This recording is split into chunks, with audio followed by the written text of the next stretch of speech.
बिस्मिल्लाहिर्रहमानिर्रहीम अस्सलामुअलैकुम रहमतुल्लाह। शरीफ ख़ानदान और ज़रदारी ख़ानदान यानी कि इस वक्त जो हुकूमत के अंदर मौजूद है शहबाज शरीफ, पंजाब के अंदर है मरीम नवाज़, और इन दोनों को चलाने वाला ख़ान है नवाज़ शरीफ। उधर से आप देखिए कि सदर बन के बैठा हुआ है आसिफ ज़रदारी, सेनेट का चेयरमैन अपने अपने पार्टी से लगा दिया है यूसुफ रज़ा गिलानी, और सिंध के अंदर उसकी गवर्नमेंट है कायम अली शाह की शक्ल में।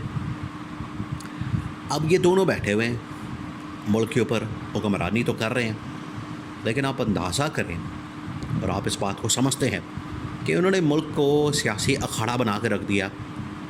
मुल्क के अंदर अफरा तफरी, मुल्क के अंदर लड़ाई झगड़े, मुल्क के अंदर इक़्तिदार की जो रस्साकशी है वो अभी भी जारी है, यानी वो ख़त्म तो नहीं हो रही, वो रुकी तो नहीं है।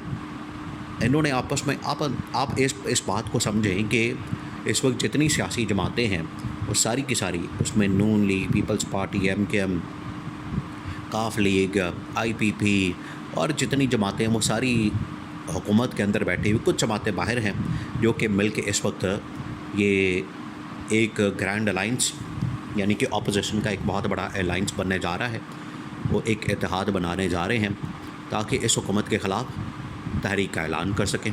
अब ये जो तहरीक शुरू होने जा रही है ये असल में एक सियासी अखाड़ा बनने जा रहा है, और ज़िम्मेदारी किसके ऊपर है? हुकूमत के ऊपर। तो इस्टेब्लिशमेंट ने कहा है सबसे पहले हमें ये इस हुकूमत का तो बंदोबस्त करना चाहिए, इसकी तो छुट्टी करानी चाहिए। काम ये कोई भी नहीं कर रहे, मसले कोई भी नहीं हल कर रहे, उल्टा ये बैठ गए ऊपर आके मंजी डा के और मुल्क का उल्टा नुकसान करते जा रहे हैं। ये इंतहाई अहम तरीन मामला, इसको आपने समझना। देखें, जो अपोजिशन होती है या जो इख्तलाफ की पार्टी होती है, हिज़्ब इख्तलाफ की, या जो मुल्क के अंदर अपोजिशन कोई भी हो, अब इस वक्त PTI है अपोजिशन में, मौलाना फजल रहमान है और महमूद ख़ान अचकज़ई है, अख्तर मेंगल है, GDA की जमातें हैं, ये 5-6 अपोजिशन के इत्तेहादी, इन्होंने आपस में एक इत्तेहाद किया है ग्रैंड अलाइंस का कि अब हम चलाएँगे तहरीक, और तहरीक चलाने के लिए तैयार हैं। इन्होंने आपस में मुलाकातें कर ली हैं, इन्होंने आपस में एक एजेंडा सेट कर लिया, हमने कब क्या करना है, किस वक्त कैसे जाना है, कहाँ जाना है, हमने कहाँ से हमला लॉन्च करना है, कहाँ से हमने जल्द से जुलूस करने हैं। कि इस्लामाबाद में PTI को जलसा करने की इजाज़त मिल गई है 8 जून को। इसका मतलब है कि वो तो जलसों का प्रोग्राम, गर्मी आप देखिए बाहर कितनी है, गर्मी इस वक्त जून जुलाई का महीना चल रहा है, जून का महीना चल रहा है, और 45 से 50 की गर्मी है हर शहर में, हर जगह के ऊपर। इसके बावजूद PTI का हौसला देखें और इन जमातों का। फिर उससे बढ़कर ये कि अब मुल्क बनने जा रहा है एक सियासी अखाड़ा, यानी इसके अंदर तो लड़ाई झगड़े और सियासी बयानबाजी, और रात को फिर 7-8 बजे TV टॉक शो शुरू होता है, बल्कि अब तो वो वाला टाइम ख़त्म हो गया, तो अब 24 घंटे सोशल मीडिया के ऊपर लड़ाई झगड़े चलते रहते हैं। तो अब ये जो इन लोगों ने मिलकर सियासी अखाड़ा बना दिया मुल्क को, इसकी ज़िम्मेदारी इस्टेब्लिशमेंट को पता चल गई है कि इसकी ज़िम्मेदारी तो हुकूमत के ऊपर आयद होती है। हुकूमत होती है कि जो मसाइल को बड़ी समझदारी के साथ, दानिशमंदी के साथ, बड़े हिकमत के साथ और बड़ी ही मनसूबाबंदी के साथ, फ़हम फरासत के साथ हल करती है, और ये हुकूमत करती है। ये अपोजिशन ने तो ऐसे ही शोर मचाना है। जमहूरियत के अंदर या पार्लिमानी सिस्टम के अंदर जो अपोजिशन होती है वो इसी तरह से सड़कों पर आती है, शोर डालती है, रौला डालती है, और उसकी वजह से ही तो फिर महंगाई कंट्रोल होती है, बेरोज़गारी कंट्रोल होती है। देखिए आप इमरान खान को आज बाहर निकालते हैं, इस वक्त जो हालात है मुल्क के अंदर, महंगाई, बेरोज़गारी और ये तमाम चीज़ों के आदे हो जाएंगे, क्योंकि इमरान खान ने इनको चैन से रहने नहीं देना। और अपोजिशन इमरान खान से बेहतर पाकिस्तान में करने वाला कौन है? कोई नहीं। अब ये जो एक तहरीक चलने जा रही है, इसकी वजह से इस्टेब्लिशमेंट को अंदाज़ा हो चुका है कि पहले हमें यहाँ पर इतने दहशतगर्दी के ऑपरेशन करने पड़ते हैं, वाक़यात होते हैं। आप ये देखें कि इंडिया ने अभी कुछ अर्सा पहले, कुछ महीने पहले ये बात तस्लीम की कि हमने पाकिस्तान में बड़े ऑपरेशन किए हैं, आगे भी हम करेंगे।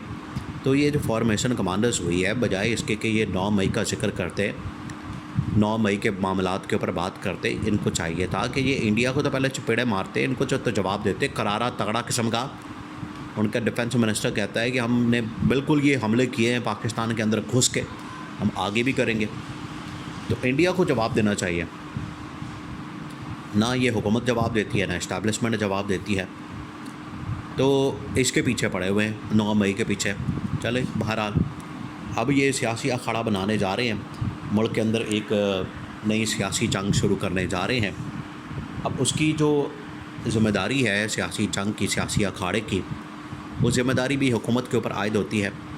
हुकूमत अब इससे किस तरह से निपटेगी, हुकूमत अब इसका मुकाबला कैसे करेगी, ये अगर इन्होंने, ये बात आपने जहन में रखनी है, अगर इन्होंने शेलिंग की जैसे ये करते हैं, उनके ऊपर फायरिंग की, डंडे मारे, डंडे सोटे चलाए और आंसू गैस के शेल फेंके और इनके ऊपर हमला कर दिया, तोड़ फोड़ करने के लिए इनको उकसाया, इश्तियाल दिलाया, क्रैकडाउन किया, तो फिर बड़ा सख्त रिएक्शन आएगा और उसके बाद जो है मुल्क में अफरा तफरी की एक नई लहर पैदा हो जानी है।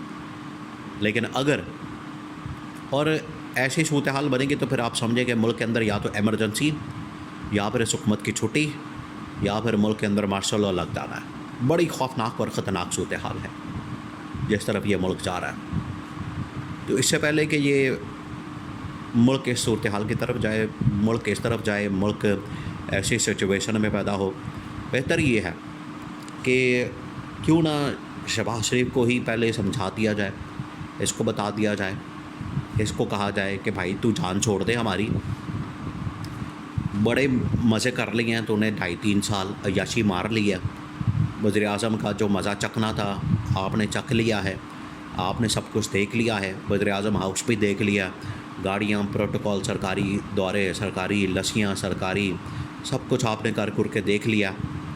अब जान छोड़ें इस मुल्क की। और जो असल मैंडेट है, असल जो किसका है, इमरान खान का है, जो असल मैंडेट है इमरान खान का, वो उसे चाहिए तो वापस करना इमरान खान को। और अगर ये नहीं होता तो फिर आप खातर जमा रखें, फिर आप थोड़ा सब्र करें, क्योंकि इमरान खान सड़कों पर आकर उधर से अदालती महाज खोल के वो फिर आपको जिस तरह से निशान इबरत बनाने जा रहा है इमरान खान इस हुकूमत को, क्योंकि इन्होंने मैंडेट चोरी किया है, अवाम का मैंडेट चोरी करके डाका मार के ख़ुद हुकूमत के अंदर आ गए हैं।